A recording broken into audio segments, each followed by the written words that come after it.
Today, I want to share with you 6 games that I love to use when teaching children how to read. Now, I am a former classroom teacher. I am also a homeschool mom, and I have 4 kids. My youngest does have Down syndrome, and we are trying to learn how to read. Now, whether or not your child has a learning disability, it doesn't matter. These games are great. They facilitate reading, but I have learned that if you do have a child with special needs, whether it's in the classroom, whether it's at home, whatever it may be, gaming is just great. Not only does it teach them something, but it also connects the two of you when you are playing. And seriously, they learn to read and do things and learn stuff without realizing they're learning it. So, okay. The first game that I'm going to share with you today is called Zingo. By the way, all of these games are going to be located down in the description box if you're interested in finding out more information about them. And also, while I'm doing quick reminders, feel free to subscribe to this channel if you're interested in learning more about homeschooling, and also specifically homeschooling kids that have learning disabilities and special needs. So, back to this, we have Zingo. Zingo is so much fun. Let me just kind of show you. My daughter absolutely loves to play with this little mechanism. And so basically, it's kind of like bingo. It reminds me a lot like bingo. But everybody has one of these cards. And with this little mechanism, which is so much fun, scoot it forward.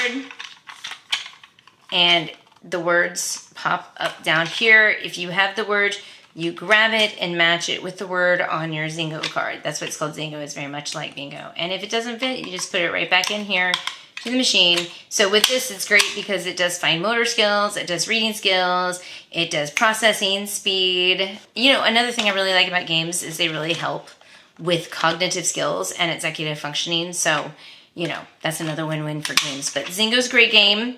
There's 6 cards, so you can play up to 6 people in this game. And there's different levels. This is harder, this is easier, and this is just really fun. The next one I'm going to share with you, this one's called Spelligator. And I will admit that for my daughter, this one is a little bit advanced, but I do not have a problem with playing games that are a little bit more advanced. And now I will say this though, that inside this box, there are different letters. Well, first of all, they give you this nice, cool spelling list so you can kind of sort through and figure out, you know, what works and what's not going to work with the letters that you want to use. But I did split these up into different categories. So these letters right here, because the idea is you have 3 tiles that fit onto each of these alligators. So if you can see, they have you know, right, if it's here, and then there's a middle one and a back one. And what I did is I split them up. So these are all blue and red. Red is obviously vowels, and then blue is going to be the consonants. And these are the ones that we use. There is a more advanced level where now you're going to have two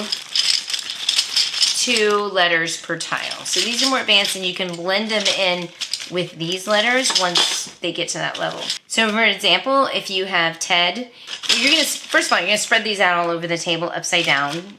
There's lots of different ways you can play, and you can modify it to fit what you're working on and the level. So maybe you don't want to spread them out on the table. Maybe you just want to do together this game and build words, which we've done many, many times. But if you want to play the game, spread these out upside down on the table, and then you pull one, and then you see if that word can stack on top. So you have Ted, and then this one fits beautifully to say lead. And you go on and on and on until you win the game. You know, not only does this work with phonics, but it works with spelling, it works with hand-eye coordination, matching, you know, color coding, that kind of stuff. And of course it brings you guys together, and it's fun because we all love alligators. At least I do, I'm from Florida, so. The next game I love is the sight word Swat. And you know, you could even make this game, to be honest, and create little bugs and put sight words on there. And of course, this one's nice because it's color-coded by level. So all the blue bugs are going to be much more easier, and they get more advanced as the colors change. Everybody gets fly swatters, and basically you lay out the words and you swat them. Like I say, find the word fun. You swat the word fun. You can play in a group by yourself, take turns. We do that with her where I'll put, and I don't want to overwhelm her too much. So I usually find 5 words that I know that she knows. I'll lay them out on the table, and then I'll say, find the word fun, and I'll see if she can find it. And then I have her say to me, So she's reading what's on the table. She'll say find, and then she'll give me the word, and then I have to swat it. And we take turns doing that.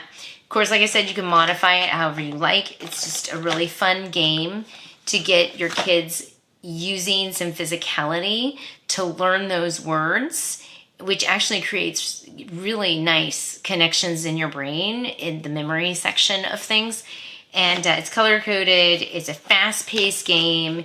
You don't have to think too much about phonics. It's just boom, boom, boom, and it's fun. And, you know, we keep coming back to this one. She loves this one. It's one of her favorites. Next one, I will confess, this is not open right now because I had to buy another one because, like, we ripped up the old one. And I don't know why board games smell after a while, but they do. The other one we had probably for years because I used it with my other kids.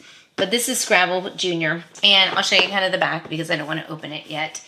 But you have a Scrabble board. There's 2 levels that you can play with. And you're basically just spelling words. You turn all these letters upside down. And you take turns picking them and putting them on the board. And there's point values. It's just an easier version of Scrabble. Plus you have these fun little guys right here. She really likes these guys to play with. And it lasts a little bit longer than most games, but because of the color, because you're going back and forth, because you have the cute little characters, it's very engaging. And, you know, this is also one of her favorites. But we haven't played it, actually, since I bought the new game, because we did destroy the old one.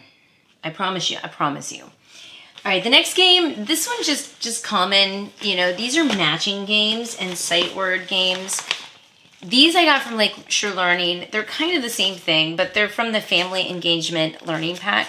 But you can kind of see on the back, it's just a straight up matching game where you turn the cards over and you flip them over. And actually this one's opposites. So if you get the 2 opposites, you can put them over here. You know, one column belongs to mom, one column belongs to her, and we see who gets their column filled up the fastest. This one is straight up matching. You turn the cards over and then you match it to the board. Very simple. You've got different colored cards for different people, and yeah, I mean, it's very straightforward. I think any kind of matching game with words is great. So the last game is actually my favorite one that we have, and I do a whole video on this, but it's the Fidget Game. If you haven't seen this is so much fun. And they have a couple of different games, but out of all of them, this is my favorite. So you get these little like poppers, and there's actually 4 of them in here, and so there is some variety, and it's different. The front is different than the back, and you can kind of sort through the cards because you have a ton of these cards with different words on it. You can sort through the ones your mom, you're quick, you can look at it and see what words are on here. And actually you can see right now, you know, so we have C-U-T that says cut, and then you have H-O-T, hot. So they're all 3 letters. And they just go straight across. And so what she'll do is she'll pick a card, and this one says cat. I don't know if it's on this one. But the idea is she looks for the C. When she finds it, she pops it. I don't have cat on here, but let's just say it said can. So she just pops it down with the C-A-T. And so she's saying the words and putting pressure on them the same time. So we're using whole body. That's the other thing with games. We're using whole body learning, whether you're speaking it, whether you're reading it, whether you're using movement with it. It's whole body learning. So this is my favorite, hands down my favorite. And yeah, she picks which one she wants to do, and then I sort through the cards really quickly and find the words that are on these. And she plays this one a lot. She plays this one by herself. She'll pick one of these up and she'll go C-U-T, cut. So she does that on her own. It's kind of cool. I think of all the skills to have when it comes to education, I feel like literacy is like #1. And so that's why I have no problem going through, you know, lots and lots of games. So let me know in the description box down below what games you have used with your child to help them learn how to read. And let me know what you thought of this video. And thank you. Have a great rest of your day, and I hope to see you soon. Bye.